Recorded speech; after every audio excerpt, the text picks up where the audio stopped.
नमस्कार मित्रांनो, आजच्या व्हिडिओमध्ये आपण शिक्षक भरतीच्या संदर्भाने दुसऱ्या टप्प्याच्या ज्या जाहिराती आहे त्यामध्ये अपात्र, रिक्त, गैरहजर आणि 10% कपात करून ठेवलेल्या जागा, पुन्हा मागासवर्ग प्रवर्गानुसार भरावयाच्या जागा या सगळ्याच्या संदर्भात शालेय शिक्षण आणि क्रीडा विभागाचं हे परिपत्रक आहे। त्यांनी शाळांना ज्या सूचना दिलेल्या आहेत त्या संदर्भातलं हे परिपत्रक आहे। विषय आहे पवित्र पोर्टल मार्फत खाजगी संस्थांसाठी मार्गदर्शक सूचना। दुसऱ्या टप्प्यातील शिक्षक भरती करण्यासाठी नव्याने येणाऱ्या जाहिरातींसाठी एससीबीसी आणि ईडब्ल्यूएस प्रवर्गातील आरक्षणाचा लाभ तसेच 10% रिक्त पदांकरिताची कार्यवाही करण्याबाबत आणि बाकी संदर्भ दिलेला आहे। या आधी जी परिपत्रक काढली होती त्याची दिनांकासकट या ठिकाणी संदर्भ जोडण्यात आलेला आहे। उपरोक्त विषयास अनुसरून बिंदू नामावलीतील त्रुटीबाबत सर्वच जिल्हा परिषदांकडून शहानिशा करण्याबाबत मंत्र्यांनी दिलेल्या निर्देशानुसार 10% जागा राखून ठेवण्यात आल्या होत्या। त्या अनुषंगाने जिल्हा परिषदांचे नियुक्ती प्राधिकरण यांच्याकडून बिंदू नामावली अद्ययावत करण्याबाबत यामध्ये कोणत्याही त्रुटी नसल्याबाबत शहानिशा करून 10% रिक्त पदभरतीचे प्रमाणपत्र घेऊन दुसऱ्या टप्प्याची भरतीमध्ये रिक्त 10% पदभरतीचा समावेश करण्यात यावा। म्हणजे बिंदू नामावली मोजण्यास सांगितली होती आणि आता या ठिकाणी सांगितलेलं आहे की बिंदू नामावली मोजून ज्यात कुठल्याही प्रकारच्या त्रुटी नाही, कारण 10% कपात जागा का झाल्या होत्या तर आरक्षणाच्या त्रुटी त्यामध्ये दिसून आल्या म्हणून 10% पदकपात त्या ठिकाणी करून ठेवली होती।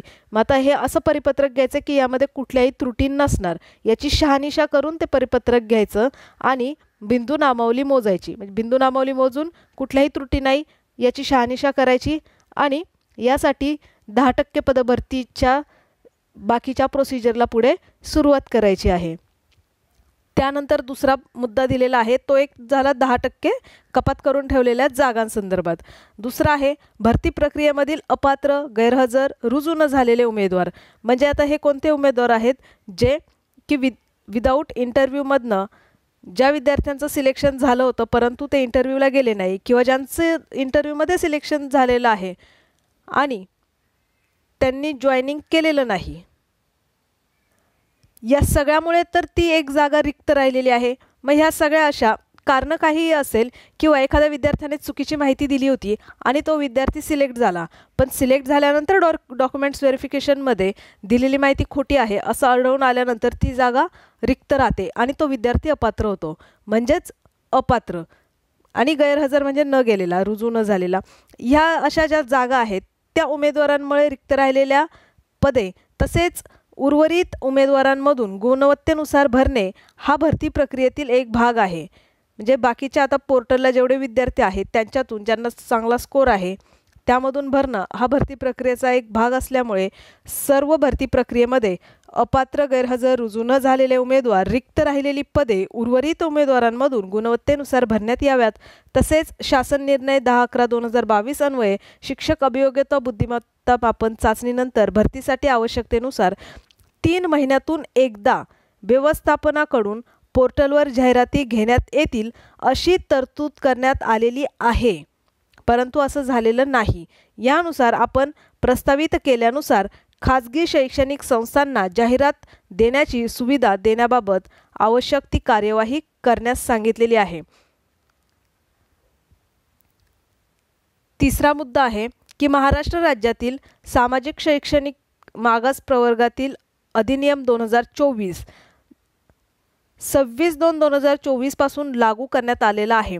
म्हणजेच जे आरक्षणाचा GR काढण्यात आला होता, कोणता एससीबीसी आरक्षणाचा GR म्हणजे सामाजिक व शैक्षणिक दृष्ट्या मागास, म्हणजेच एससीबीसीचा आरक्षणाचा जो GR काढण्यात आला तो नेमकी पवित्र पोर्टलची एक लिस्ट प्रसिद्ध झाली आणि त्यानंतर हा GR आला। विदाऊट इंटरव्ह्यूची लिस्ट प्रसिद्ध झाल्यानंतर आलेल्या GRमुळे त्या आरक्षणाचा लाभ विद्यार्थ्यांना भेटला नव्हता। तर मग त्या अनुषंगाने सामान्य प्रशासन विभागाने विविध शासन निर्णय आणि पत्रकांद्वारे वेळोवेळी दिलेले निर्देश, सूचना विचारात घेऊन नवीन येणाऱ्या जाहिरातीमध्ये हे एससीबीसी आरक्षण यामध्ये ॲड करण्यासाठी सांगितलेलं आहे। आता हे एससीबीसी आरक्षण ॲड करायचं आहे। मराठा समाजाला जे कुणबी प्रमाणपत्र भेटलेलं आहे ते आरक्षण पुन्हा ॲड होईल याच्यामध्ये आणि ईडब्ल्यूएसचे विद्यार्थी आहेत त्यामध्ये आता कुणबी भेटल्यामुळे ते कुणबीमध्ये मुलं जातील, एससीबीसीचं आरक्षण ज्यांना आता लागू आहे ते त्यातून कन्वर्ट होतील आणि मग उर्वरित जे ज्यांना कुठलंच आरक्षण नाही असे विद्यार्थ्यांचं 8 लाखापेक्षा कमी उत्पन्न असेल तर त्यांना EWS प्रमाणपत्राचा लाभ घेता येईल. चौथा मुद्दा आहे शिक्षक अभियोग्यता बुद्धिमत्ता मापन चाचणी 22 नुसार चालू शिक्षक भरतीमध्ये उमेदवारांनी त्यांच्या स्वप्रमाणपत्रामध्ये खुला EWS नमूद केलेले उमेदवार उपस्थित EWS मध्ये जर SCBC आरक्षणामध्ये मोडत असतील तर कुणबी नोंदी ज्यांच्या आधारे भेटलेले आहेत ते प्रवर्ग सदर उमेदवारांना पुढील येणाऱ्या जाहिरातीमध्ये प्राप्त होणाऱ्या आरक्षणाचा लाभ घेण्यासाठी स्वप्रमाणपत्रामध्ये बदल करण्याची संधी देण्यात येणार आहे. म्हणजे एडिटचं ऑप्शन 100% या ठिकाणी भेटणार आहे. तसेच शिक्षक अभियोग्यता बुद्धिमत्ता मापन चाचणी 2022च्या आधारे यापूर्वी स्वप्रमाणपत्रामध्ये शैक्षणिक व व्यावसायिक अर्हतेबाबतची माहिती उमेदवारांनी नोंद न केल्याने केवळ तांत्रिक अडचणींमुळे हा शब्द ही गोष्ट खूप महत्त्वाची आहे. तुम्हाला नेमकं कोणत्या गोष्टी चेंज करता येणार आहेत. एडिटचं ऑप्शन भेटणार याचा अर्थ सगळ्याच गोष्टींसाठी एडिटचं ऑप्शन भेटणार नाही. नेमक्या कोणत्या गोष्टी तुम्हाला चेंज करता येईल ते यामध्ये दिलेलं आहे.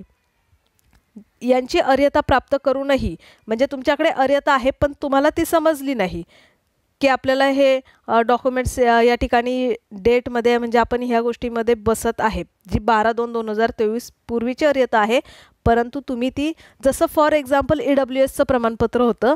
आता बऱ्याच विद्यार्थ्यांना तेव्हा हे माहीत नव्हतं की आपलं EWS प्रमाणपत्रामुळे आपल्याला TET किंवा CTET मध्ये 5% गुणांची सवलत भेटेल की नाही भेटणार हा भ्रम होता आणि म्हणून बऱ्याच विद्यार्थ्यांनी TET किंवा CTETचं सर्टिफिकेट किंवा त्याचे मार्क्स त्यामध्ये टाकले नव्हते कारण त्या मार्कशीटवरती अपात्र असं लिहून येत होतं आणि EWS वाल्यांना नंतर आरक्षण भेटल्याचं त्यांना समजलं. मग त्याचा अर्थ त्यांचं त्या ठिकाणी नुकसान झालं. मग आता टेटमध्ये जर अशा विद्यार्थ्यांना चांगला स्कोर असेल तर त्यांचा पहिला राऊंड आणि दुसरा राऊंड यामध्ये हुकला तर त्यामुळे आता अशा विद्यार्थ्यांना संधी भेटेल की ज्यांच्याकडून चुकून काही गोष्टी नोंदवायच्या राहून गेलेल्या आहेत. पण तरीसुद्धा आता 2023 फेब्रुवारी 2023 त्याच्यानंतर जर शैक्षणिक आणि व्यावसायिक अर्हता जर कुणी प्राप्त केली असेल तर त्यांना याच्यामध्ये दुरुस्ती करता येणार नाही. हे पण खूप महत्त्वाचं आहे. त्यातून पण आता यामध्ये 12 फेब्रुवारी 2023 पूर्वीची शैक्षणिक व्यावसायिक अर्हता लागणार आणि त्या दरम्यान CTET अपिअरवाल्या विद्यार्थ्यांच्या बाबत एक याचिका होती. म्हणजे ते एक विद्यार्थी चालणार जे डिसेंबरमध्ये ज्यांची एक्झाम झाली होती CTETची म्हणजे ह्या डिसेंबरमध्ये त्या गोष्टीला आता 1 वर्ष पूर्ण झालं म्हणजे मार्चमध्ये त्या विद्यार्थ्यांचा रिझल्ट आला होता तर ते एक विद्यार्थी यामध्ये ॲप्लिकेबल आहेत.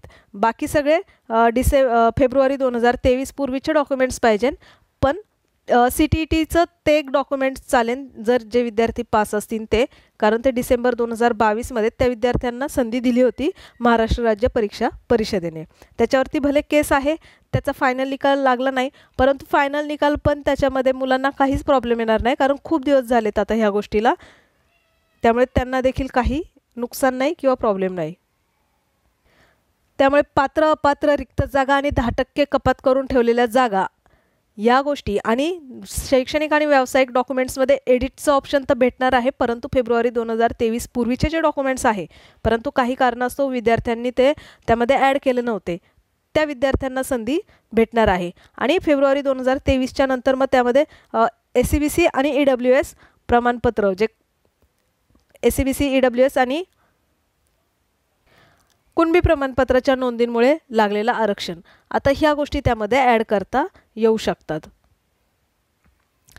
आणि ह्या सर्व गोष्टींच्या सूचना शालेय शिक्षण विभागाने ऑलरेडी दिलेल्या आहेत. आता लवकरात लवकर शिक्षक भरतीचा दुसरा टप्पा हा राबवण्यात यावा हीच अपेक्षा आहे आणि सर्व विद्यार्थ्यांकडून हीच मागणी होत आहे आणि त्यासाठीच आंदोलन चालू आहे.